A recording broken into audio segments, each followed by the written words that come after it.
मुरीद की मालिक की बहन जो है वो उससे पूछती है कि क्या तुम भूल गए हो सब और तुमने उसको आज भी यहाँ रखा हुआ है। वो उसे बताता है कि तब वो बहुत छोटा था और उसे कुछ भी याद नहीं है, लेकिन उसकी बहन को अभी भी ये शक है कि उसे सब याद है और वो घात लगाए बैठा है कि कोई ना कोई तुम्हें बड़ा नुकसान पहुँचाएगा। उसे ये मालूम है कि तुमने उसके माँ बाप को कत्ल किया है और इस बात से मुरीद नावाकिफ़ है,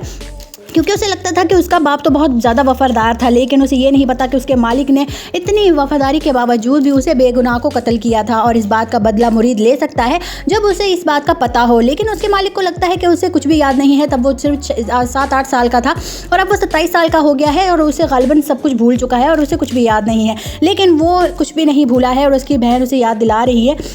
कि हो सकता है वो किसी बड़े नुकसान पहुंचाने के लिए तुम्हारे घात लगाए बैठा है और वो तुम्हें एक न एक दिन नुकसान ज़रूर पहुंचाएगा और अपने माँ बाप की मौत का बदला ज़रूर लेगा। लेकिन यहाँ पे उसका मालिक उसे कहता है कि नहीं, आप बेफिक्र हो जाएं, आपकी गलतफहमी है कि उसे कुछ याद है। दूसरी तरफ मुरीद जो है वो अपने मालिक की जो है वो सबसे ज़्यादा ताकतवर जो चीज़ें हैं उनको कमज़ोर करने की कोशिश कर रहा है, जहाँ पर वो अस्मा का रिश्ता तोड़वाने की कोशिश करता है और उसके फियांसे को ये कहता है कि दाग लगा हुआ है लेकिन छुप जाएगा। वो नासमझी में उससे जो है पहचान नहीं पा रहा कि आखिरकार वो उसे क्या पैगाम देना चाह रहा है। लेकिन असल में मुरीद अस्मा की शादी तोड़वाना चाहता है और इसीलिए उसके दिल में शक पैदा कर रहा है कि अस्मा में दाग लगा हुआ है।